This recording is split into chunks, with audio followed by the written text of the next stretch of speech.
സുധിച്ചേട്ടൻ celebrate ചെയ്യാം. പുള്ളിയുടെ ഈ ഒരു വർഷമായിട്ട് ഇത്ര ബുദ്ധിമുട്ടാ. അതൊന്നും അറിയാം. നിങ്ങൾ വന്ന് തലവെട്ട് കൊടുത്തിട്ട്. ഹായ് ഹലോ നമസ്കാരം. അപ്പോൾ എസ് എം വ്ളോഗ്സിൻ്റെ പുതിയൊരു വീഡിയോയിലേക്ക് എല്ലാവർക്കും സ്വാഗതം. എൻ്റെ പേര് സോഫി മനീഷ്. അപ്പോൾ എൻ്റെ വീഡിയോ ആദ്യമായിട്ട് കണ്ടെന്നുണ്ടെങ്കിൽ നിങ്ങൾ ഒന്ന് സബ്സ്ക്രൈബ് ചെയ്യുക. വീഡിയോ കണ്ടതിന് ശേഷം ലൈക്ക് ചെയ്യാമെന്ന് വിചാരിച്ചിരുന്നു കഴിഞ്ഞാൽ മറന്നു പോകും. അതുകൊണ്ട് ഇപ്പോൾ തന്നെ ഒരു ലൈക്ക് ചെയ്തോ. പിന്നെ നിങ്ങളുടെ വിലയേറിയ അഭിപ്രായം ഇതിൽ കമൻ്റ് ആയിട്ട് ഇടുക. അപ്പോൾ ഇന്നും നമ്മൾ വന്നിരിക്കുന്നത് രേണുസുധിയുടെ ഒരു വിഷയത്തെക്കുറിച്ചാണ്. അപ്പോൾ രേണുസുധിയുടെ വിഷയം ഒരു എൻഡിങ് ആക്കാന്ന് വെച്ച് കഴിഞ്ഞാൽ നടക്കാത്ത വിഷയമാണ്. ഇപ്പം ഏതാണ്ട് മെഗാ സീരിയൽ പോലെ ഇങ്ങനെ പോയിക്കൊണ്ടിരിക്കുകയാണ്. അപ്പം നമ്മൾ അതിൽ നടക്കുന്ന കുറച്ച് ഇമ്പോർട്ടൻ്റ് ആയിട്ടുള്ള കാര്യങ്ങൾ മാത്രം, ഇമ്പോർട്ടൻ്റ് എന്ന് പറഞ്ഞു കഴിഞ്ഞാൽ അത്ര ഹൈപ്പിൽ നിൽക്കുന്ന എന്തെങ്കിലുമൊക്കെ കാര്യങ്ങൾ വന്നാലാണ് നമ്മൾ വീഡിയോസ് ഇടാറ്. എല്ലാം കൂടി വലിച്ചു വരെ അങ്ങനെ ഇടാറില്ല. അപ്പോൾ ഇപ്പം എന്താണെന്ന് വെച്ചിട്ടുണ്ടെങ്കിൽ നമ്മുടെ കൊല്ലം സുധിയുടെ ഒരു ഇഷ്യൂ, അതായത് ആളും മരിച്ചുപോയി. സത്യം പറഞ്ഞു കഴിഞ്ഞാൽ നമുക്ക് മരിച്ചുപോയ ഒരാളെ ഇങ്ങനെ കിടന്ന് പറയുന്നതിൽ വിഷമമുണ്ട്. പക്ഷേ അതിന് കാരണം നമ്മളിപ്പോൾ ഒന്നും ചെയ്യാല്ല. രേണുസുധി തന്നെ, സ്വന്തം വൈഫ് തന്നെയാണ്, വൈഫ് എന്ന് പറയപ്പെടുന്ന രേണുസുധിയാണ് ഇതിന് മെയിൻ ആയിട്ടുള്ള കാരണം. ഇതുപോലെ തന്നെ എല്ലാവർക്കും യൂട്യൂബിൽ രേണുവിനെതിരായിട്ട് വീഡിയോ കുറേ പേര് സപ്പോർട്ട് ചെയ്യാനുണ്ട്. ജീവിച്ചു പൊക്കോട്ടെ, എന്തിനാണ് ഇങ്ങനെ എല്ലാവരും പിന്നാലെ കിടന്ന് ആ കുട്ടീനെ ആക്രമിക്കുന്നത്, ആള് ഭർത്താവ് മരിച്ചൊരു കുട്ടിയാണ്, എങ്ങനെയൊക്കെ ഒന്ന് ജീവിച്ചു പൊക്കോട്ടെ. അപ്പോൾ ആരും രേണുസുധീനെ ജീവിക്കാൻ അനുവദിക്കാതെ ഇരിക്കുന്നില്ല.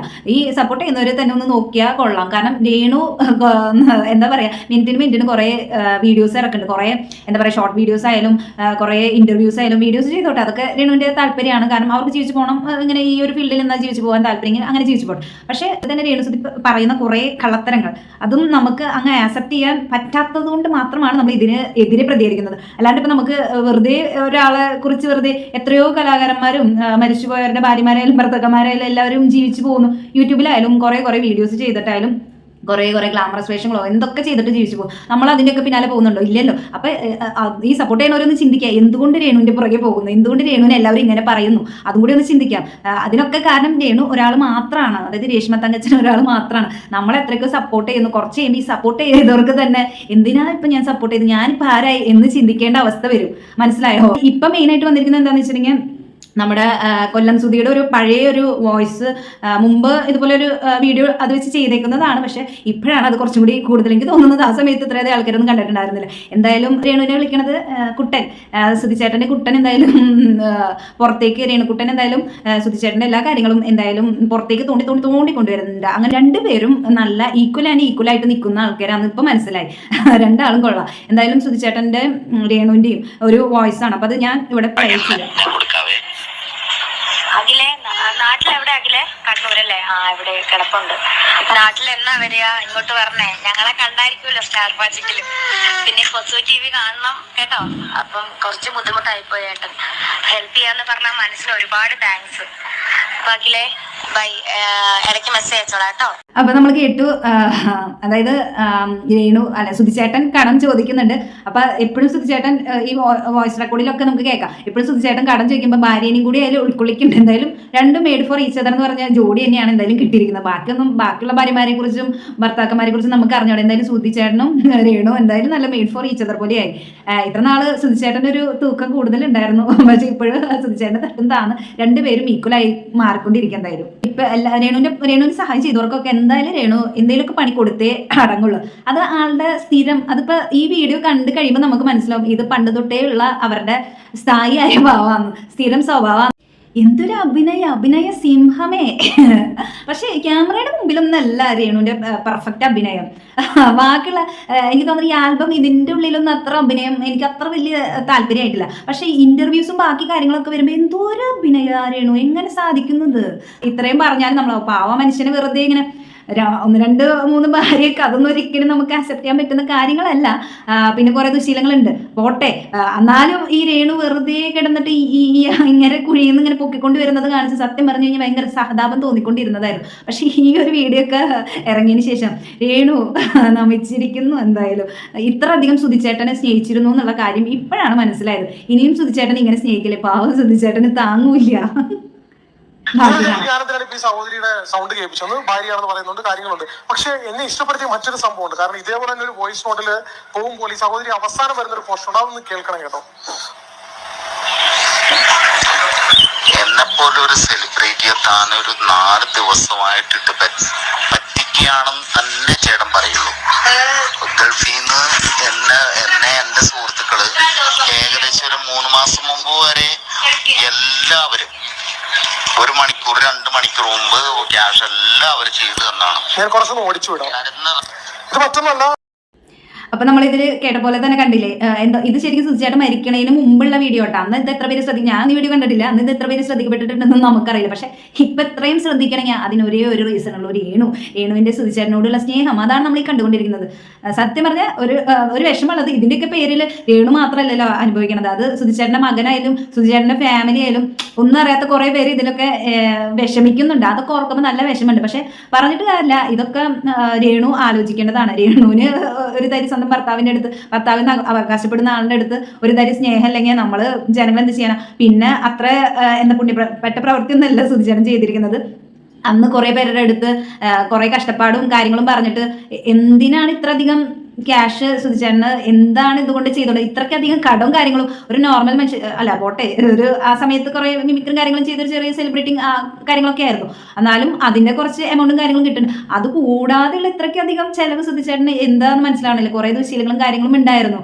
അതും ഒഴികെ ഇത്ര പേരുടെ ഇത്രയും, അതും പറയുന്നുണ്ട് 1 ലക്ഷം, അതിന്റെ അടുത്ത് 50,000 ലക്ഷമൊക്കെ രൂപയോളം ഓരോരുത്തരുടെ കയ്യിൽ നിന്ന്. അതും ഒരാളൊന്നും ഇഷ്ടംപോലെ പേരുടെ കടവും കാര്യങ്ങളും വാങ്ങിയിട്ടുണ്ട്. അത് സുധിച്ചേട്ടനും എല്ലാത്തിനും എന്തായാലും രേണുവും കൂടെ ഉണ്ട് കേട്ടോ. ഭാര്യനെ എന്തായാലും മാറ്റി നിർത്തുന്നില്ല. അത്രയ്ക്കധികം സ്നേഹമായിരുന്നു 2 പേർക്കും. എന്നിട്ട് അതല്ല കോമഡി. അതും പറയുന്നത് ഇത് ഭക്ഷണം വാങ്ങാൻ വരെ കാശില്ലാന്നൊക്കെ പറഞ്ഞിട്ടാണ് കടം വാങ്ങുന്നത്. ഭക്ഷണം വാങ്ങാൻ കാശിൽ പല കാരണങ്ങളാണ് പലയിടത്തും പറയണത്. കൊച്ചിന് വയ്യ, അമ്മയ്ക്ക് വയ്യ, അച്ഛന് വയ്യ, അങ്ങനത്തെ പല കാര്യങ്ങളും പറഞ്ഞിട്ടാണ് പലരുടെ നിന്നും കടം വാങ്ങുന്നത്. ശരിക്കും 2 പേരും നല്ല ടൈപ്പായിരുന്നു എന്നുള്ള കാര്യമാണ് ഇപ്പൊ പുറത്തേക്ക് വരുന്നത്. അടുത്ത ഇത് കേൾക്കാം നമുക്ക്. നടത്തിയതാണ്. അതിൽ അവസാന പോർഷനിൽ വൈഫ് വന്ന് സംസാരിക്കുന്ന ഒരു പോർഷൻ ഉണ്ട്, അതാണ് കേൾക്കേണ്ടത്.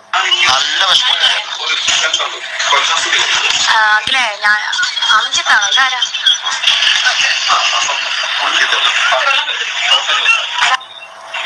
മനസ്സിലായി ചേച്ചി, ഇത് അംജിത്താണോ അഭിജിത്താണോ ആരെന്നല്ല. അപ്പം ഒന്നിൽ കൂടുതൽ ആളുകളോട് ഈ പറഞ്ഞ വൈഫ് ഉൾപ്പെടെ സന്തോഷത്തോടും സ്നേഹത്തോടും പറയുന്നുണ്ട് പൈസ അയച്ചോ, ചേട്ടൻ ഇല്ലായ്മകൾ കൊണ്ടാണ് കാര്യങ്ങളാണെന്ന് സംസാരിച്ചുകൊണ്ടാണ് പൈസ ഇരന്ന് മേടിക്കുന്നതിന്റെ ഒരു രീതി, അതായത് ഫാമിലിയോട് അറിഞ്ഞുകൊണ്ടാണ് എന്നാണ് കാണിച്ചത്. ഇനി ഇദ്ദേഹത്തിന്റെ ഫോണിലോട്ട് ഒരു മെസ്സേജ് പോയോ അല്ലെങ്കിൽ ഇദ്ദേഹത്തിന്റെ ഗ്രൂപ്പിൽ നമ്മൾ അംഗമാവുകയോ ചെയ്തു കഴിഞ്ഞാൽ വരുന്ന മെസ്സേജുകൾ ഇങ്ങനെയാണ്: മകളെ ചേട്ടനോട് ഹെൽപ്പ് ചെയ്യുമെന്ന് അറിയാൻ വേണ്ടിട്ട് വിളിച്ചതാണ്. എങ്ങനെയും ഒന്ന് പെട്ടെന്ന് അയക്കാൻ എന്തെങ്കിലും മാർഗം ഉണ്ടോടാ? 2 മണിക്കൂർ എന്നൊക്കെ പറഞ്ഞു കഴിഞ്ഞാല് പാളൂന്നൊരു സംശയം. നല്ല ടെൻഷൻ ഇരിക്കുക ഞാൻ വൈഫൊക്കെ. അതുകൊണ്ടാണ് ഞങ്ങൾ ഉറങ്ങുള്ളൂ. ഞാൻ വൈഫും വെയിറ്റ് ചെയ്യാണ്. നിന്റെ കാശ് വന്നിട്ടേ ഞങ്ങൾ ഉറങ്ങുള്ളൂ. അത്രത്തോളം ടെൻഷനിൽ ഇരിക്കുകയാണ്. അതുകൊണ്ടാണ്. അതായത് അദ്ദേഹം പറയുന്നത് നിന്റെ പൈസ വന്നിട്ടേ ഞങ്ങളും അല്ലെങ്കിൽ ഞാനും എന്റെ ഭാര്യ ഉറങ്ങുള്ളൂ. നിരന്തരം കൊണ്ട് കണ്ടു കഴിഞ്ഞാൽ 10-200 വോയിസ് നോട്ടിൽ മേലുണ്ട് പലരോട് അയച്ചതും ഇതേപോലെ രീതിയിൽ പൈസ ചോദിക്കുന്നതും കാര്യങ്ങളും.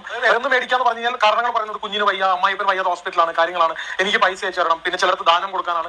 ചോദിച്ച് ഇഷ്ടം പോലെ. അതിൽ എന്നെ വിളിച്ച് പറഞ്ഞവരുണ്ട്, ചേട്ടാ 1 ലക്ഷം കൊടുത്തവരുണ്ട്, 2 ലക്ഷം കൊടുത്തവരുണ്ട്, 10,000 കൊടുത്തവരുണ്ട്, 1000 കൊടുത്തവരുണ്ട്, 500 കൊടുത്തവരുണ്ട്. ഇതെല്ലാം ഇപ്പൊ തരാം, നാളെ തരാം, അല്ലെങ്കിൽ കഴിക്കാൻ ഭക്ഷണത്തിന് പൈസ ഇല്ല എന്ന് പറഞ്ഞുകൊണ്ടാണ് അദ്ദേഹം ചോദിച്ചു മേടിക്കുന്നത്. സുധി, അതൊക്കെ കുറച്ച് ഓവറാണ്. നിന്റെ വീട്ടിൽ കഞ്ഞി വെക്കാനില്ലാഞ്ഞിട്ടോ അല്ലെങ്കിൽ നിനക്ക് പട്ടിണിയായിട്ട് നീ മേടിച്ച എമൗണ്ട് വളരെ ചെറുതായിരുന്നെങ്കിൽ ഞാനൊന്നും വന്നിരുന്നു നിന്നെ കുറ്റം പറയില്ലായിരുന്നു. നീ ലക്ഷങ്ങൾ മേടിച്ചത് നിന്റെ ദുർനടപ്പ് അല്ലെങ്കിൽ നിനക്ക് ആഘോഷമായിട്ട് ജീവിക്കാൻ വേണ്ടിയിട്ടുള്ള രീതിയിൽ വാങ്ങിയ പൈസയാണെന്നുള്ളത് നിന്റെ നാട്ടിൽ അന്വേഷിച്ചു എനിക്ക് മനസ്സിലായി. നേരം നിന്റെ 3 കെട്ടിയോ 10 കെട്ടിയാലോ അല്ലെങ്കിൽ നീ വെളുപ്പോട്ട് വൈകിട്ട് വെള്ളം അടിച്ച് നടക്കുന്നൊന്നും കുഴപ്പമില്ല. പക്ഷെ ആരാന്റെ കാശിന് ഉണ്ടാക്കാൻ പോകുമ്പോഴാണ് ഇതുപോലെ ജനങ്ങൾ തിരിച്ചു വരുന്നത്. അപ്പൊ അത് കേൾക്കാൻ ബാധ്യസ്ഥനായിപ്പോ. ഇനി ഇതിൽ തന്നെ വൈഫ് ഇത്രയും സ്നേഹത്തോടെയൊക്കെ സംസാരിക്കുന്ന അതേ വൈഫ് തന്നെ ചില ഭാഗങ്ങളിൽ തിരിച്ചു പറയുന്ന ചില സംഭവങ്ങളുണ്ട്. അതും കേട്ട് നോക്കാം നമുക്ക്. ഞാനൊരു കാര്യം പറയട്ടെ, അംജിത്ത നീ എന്നാവർത്ത നീ പറഞ്ഞിട്ട് കാര്യമില്ല, കാരണം കാശ് തിരിച്ചു വെച്ച് പോയല്ലോ. എടാ അംജിത്തെ, എന്തും കൊണ്ട് ഞങ്ങൾ ഇങ്ങനെയൊന്നും കിടക്കത്തില്ല. ഞങ്ങൾക്ക് പൈസ വരും. ആ പെണ്ണിന്റെ 10-14 രൂപയുള്ളൂ. ഫോണിൽ പറയുന്നതാണ് ആ സഹോദരിയും ഇതുപോലെ മെസ്സേജ് അയച്ചിട്ടുണ്ടായിരുന്നു. അവരുടെ വീടിന്റെ മുന്നിൽ ഇപ്പൊ ആത്മഹത്യ ചെയ്യുമെന്ന് പറഞ്ഞിട്ടുണ്ട്. ആ സമയത്തും ഇദ്ദേഹം പറയുന്ന ചില നല്ല വാക്കുകളുണ്ട്. അതായത് അവസാനം ഇതാവുമെന്ന് പറഞ്ഞപ്പോൾ സംസാരിക്കുന്ന രീതിയുണ്ട്. കാരണം എനിക്ക് ഇത് വലിച്ചു നീട്ടി കൊണ്ടുപോകാനായിട്ട് വലിയ താല്പര്യമില്ല. കാരണം ഞാൻ പറഞ്ഞ ആൾക്കാർക്ക് ഞാൻ പറഞ്ഞല്ലോ 10 പേരെങ്കിൽ 10 പേര് ഇനി ചതിക്കുഴി പോയി ചാടരുതെന്നുള്ള ഉദ്ദേശമുള്ളൂ. അവസാനം ഒരു വോയിസ് നോട്ട് കേൾപ്പിച്ചു. എന്താണെന്ന് വെച്ച് കഴിഞ്ഞാൽ നീ ഇങ്ങെടുക്കാം, അത് ഞാൻ ആദ്യം മേടിക്കാം, എന്നിട്ട് ഞാൻ നിനക്കുള്ള പണി അങ്ങോട്ട് തരാം കേട്ടോ. പക്ഷെ നീ എന്റെ അടുത്ത് ഈ 3-4 ദിവസമായിട്ട് കാണിച്ച ഉമ്പി തരത്തിന് നിന്റെ അടുത്ത് ദൈവം ചോദിച്ചോളൂ കേട്ടോ. രണ്ടാമത്തെ അങ്ങോട്ടുള്ള പണി ഇങ്ങോട്ടുള്ള പണിയൊക്കെ നമുക്ക് പിന്നെ തീരുമാനിക്കാം കേട്ടോ. ആദ്യം നീ ഇങ്ങോട്ട് പണിതാ, എന്നിട്ട് ഞാൻ നിനക്കിട്ടുള്ള പണി അങ്ങോട്ട് തരാം കേട്ടോ. ഈ കാണിക്കണതുണ്ടല്ലോ ആര് പറഞ്ഞിട്ടാണല്ലോ ശരി. ഈ ചെയ്യണ ദൈവദോഷത്തിന് കഷ്ടപ്പെട്ട് വളർന്നു വന്ന ആർട്ടിസ്റ്റാണ് ഞാൻ. എന്റെ അടുത്ത് ഈ കാണിച്ച ദൈവദോഷത്തിന് നീ അനുഭവിച്ചില്ലെങ്കിൽ എന്റെ പേര് നീ മാറ്റിയിട്ടോ. നീ എന്നെ കൊല്ലം കൂതിന്ന് വിളിച്ചോ കേട്ടോ.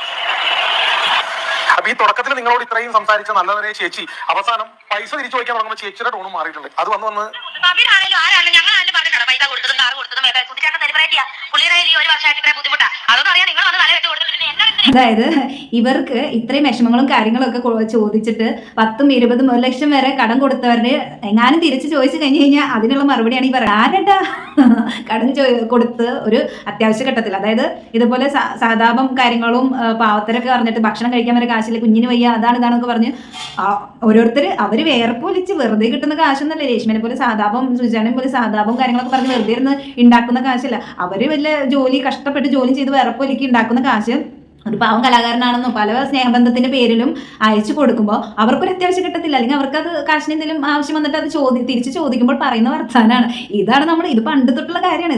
നമ്മുടെ ചേട്ടൻ വെച്ച് എന്തൊക്കെയായിരുന്നു സപ്പോർട്ട് ചെയ്യുന്ന ആൾക്കാരോട് സപ്പോർട്ട് ചെയ്തു. ഞാനൊന്നും പറയണില്ല. നിങ്ങൾക്ക് കുറച്ച് കഴിയുമ്പോൾ എല്ലാം കിട്ടിക്കഴിയുമ്പോൾ നിങ്ങൾ തനിയെ ഇതൊക്കെ പറഞ്ഞ് അപ്പൊ ഇങ്ങനെയായിരുന്നില്ലേ എന്ന് പറഞ്ഞിട്ട് എന്നെ പോലെ നിങ്ങൾ ബാക്കിലേക്ക് വരുന്നുള്ളൂ. കാരണം ഇത് ഇപ്പോഴത്തെ സ്വഭാവമല്ല. നമുക്ക് ഈ വീഡിയോ കേട്ട് കഴിഞ്ഞ് കഴിഞ്ഞാൽ നമുക്ക് ക്ലിയർ ആയിട്ട് മനസ്സിലാവും ഇത് രേഷ്മയുടെയും സുജേട്ടൻ്റെയും പണ്ട് തൊട്ടേയുള്ള കാര്യങ്ങളാണ്. ഇപ്പൊ അതിന്റെ ആ സെയിം സംഭവം തന്നെ ഇപ്പോഴും ആ പണ്ടത്തെ കാശില്ലാത്ത കഥ തന്നെയാണ് ഇപ്പോഴും രേഷ്മ എല്ലാ ഇന്റർവ്യൂലും. അതിനിപ്പോ ഞങ്ങളുടെ കയ്യിൽ കാശില്ലല്ലോ, എന്റെ ബാങ്ക് ബാലൻസ് 0 ആണ്, അല്ലെങ്കിൽ 10 രൂപയാണ്. ഈ സെയിം വർത്താനാണ് ഇപ്പോഴും. അതായത് പണ്ട് പഠിച്ച സാധനം ഇപ്പോഴും ആയാലും അതാണ് വരുന്നത്. മാറ്റി പറയാൻ ആൾക്ക് വരുന്നേ ഇല്ല. സുധിച്ചേട്ട ഭയങ്കര അപ്പടി കുട്ടനും പൊട്ടനായിരുന്നല്ലോ. എന്നിട്ട് ഇപ്പൊ കണ്ടില്ലേ ലാസ്റ്റ് സ്വന്തം ഭർത്താവിന് ഒരു അപ്പടി സുധിച്ചേട്ടൻ അപ്പടി തന്നെയാണ്. അയ്യോ സുധിച്ചേട്ടൻ വേർപ്പ്, സുധിച്ചേട്ടന്റെ ബ്ലഡ്, സുധിച്ചേട്ടന്റെ അവാർഡ്, എന്തൊക്കെയാണ് മലപ്പുറം കത്തി അമ്പും ഇല്ലും. അപ്പൊ കണ്ടില്ലേ, നിങ്ങളോട് ആരാ സുധിച്ചേട്ടന് കാശ് കൊടുക്കാൻ പറഞ്ഞ്? അങ്ങേർക്ക് ഒരു കുറെ നാളായിട്ട് കഷ്ടപ്പാടും ദുരിതം നിറഞ്ഞോടെ നിങ്ങളോട് ആരാ അതിൻ്റെ ഇടയിൽ തലവെച്ച് കൊടുക്കാൻ പറഞ്ഞേ എന്നൊക്കെയാണ് ഭാര്യ പറയുന്നത്. ഭാര്യയുടെ ഒരു സ്നേഹേ. ഈ ഭാര്യയും കൂടിയിട്ടല്ലേ ഇരുന്നിട്ട് കാശ് ചോദിക്കാനായിട്ട് സപ്പോർട്ട് ചെയ്തുകൊണ്ടിരുന്നായിരുന്നേ. എന്നിട്ട് ആൾക്കാർ തിരിച്ച് കാശ് ചോദിക്കുമ്പോൾ നിങ്ങളോട് ആരാ സുധിച്ചേട്ടന് കാശ് കൊടുക്കാൻ പറഞ്ഞു എന്നുള്ള രീതിയിലാണ് രേഷ്മ സംസാരിക്കുന്നത്. അപ്പൊ ഇത്രയേ ഉള്ളൂ രേഷ്മയുടെ കഥ. മനസ്സിലായോ? കാരണം സ്വന്തം ഭർത്താവിന്റെ കാര്യത്തിൽ ഇങ്ങനെ, വീട്ടുകാരുടെ കാര്യത്തിൽ എന്താണെന്നറിയില്ല, പിന്നെയാണ് നാട്ടുകാരോട് സ്നേഹം.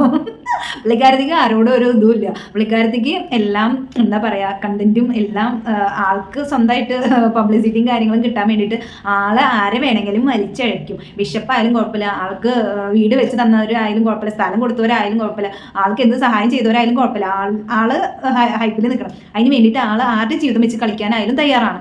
ആ ഒരു സ്വഭാവമാണ്. സ്വന്തം ഭർത്താവിന്റെ അടുത്ത് ഇല്ലാത്തത് നാട്ടുകാരുടെ അടുത്ത് ആ സ്നേഹം ഉണ്ടാവില്ലല്ലോ. എന്തായാലും അത്രയും ഉറച്ചു നിൽക്കുന്ന സപ്പോർട്ട് ചെയ്യുന്ന ആൾക്കാർ എന്തായാലും അവിടെ തന്നെ പാറ പോലെ ഉറച്ചു നിൽക്കുക, രേഷ്മേനെ സപ്പോർട്ട് ചെയ്തുകൊണ്ടിരിക്കുക. അപ്പൊ എന്തായാലും ഇങ്ങനത്തെ ഇത്രയും അധികം തെളിവുകളും കാര്യങ്ങളും നമ്മുടെ മുമ്പിൽ വന്നു കഴിയുമ്പോൾ എനിക്കെന്തായാലും ഇത് രേഷ്മേനെ സപ്പോർട്ട് ചെയ്തുകൊണ്ട് എനിക്ക് എന്തായാലും ഇരിക്കാൻ. എന്തായാലും രേഷ്മ തകച്ചന്റെ കുറച്ച് വീഡിയോകൾക്കും ഇന്റർവ്യൂകൾക്കും ഒരു ശാന്തത ഉണ്ടെന്ന് തോന്നുന്നുണ്ട്. അടുത്ത എന്ത് ചെയ്യാം, അടുത്തത് എന്തിലും എല്ലാം കഴിഞ്ഞു. സുധിച്ചേട്ടന്റെ ബ്ലഡിന് കഴിഞ്ഞു, സുധിച്ചേട്ടന്റെ സ്പ്രേ കഴിഞ്ഞു, വേർപ്പ് കഴിഞ്ഞു, മറ്റേ എന്താ പറയാ അവാർഡുകൾ കഴിഞ്ഞു, എല്ലാം ഉപ്പ് തൊട്ട് കർപ്പൂരം വരെ എല്ലാ കാര്യങ്ങളും എല്ലാം കഴിഞ്ഞു. ഇനി അടുത്തത് എന്തെന്നുള്ള രീതിയിലായിരിക്കും രേഷ്മ ആലോചിച്ചുകൊണ്ടിരിക്കുന്നത്. അപ്പൊ എന്തായാലും അടുത്തൊരു നാടകമായിട്ട് എന്തായാലും ഉടനടി വരുന്നറിയാം. ഓരോ നാടകങ്ങൾ പൊളിഞ്ഞുകൊണ്ടിരിക്കുക. എന്തായാലും പിടിച്ചു നിൽക്കണമെങ്കിൽ അടുത്ത ആരെയിലും എന്തായാലും പിടിച്ചിടാണ്ടിരിക്കാൻ പറ്റില്ല രേഷ്മയ്ക്ക്. അടുത്ത എന്തെങ്കിലും പ്രശ്നങ്ങളായിട്ട് നോക്കിക്കോ. ഇത് മൂടാനായിട്ട് എന്തായാലും രേഷ്മ പുറത്തിറങ്ങാണ്ടിരിക്കില്ല.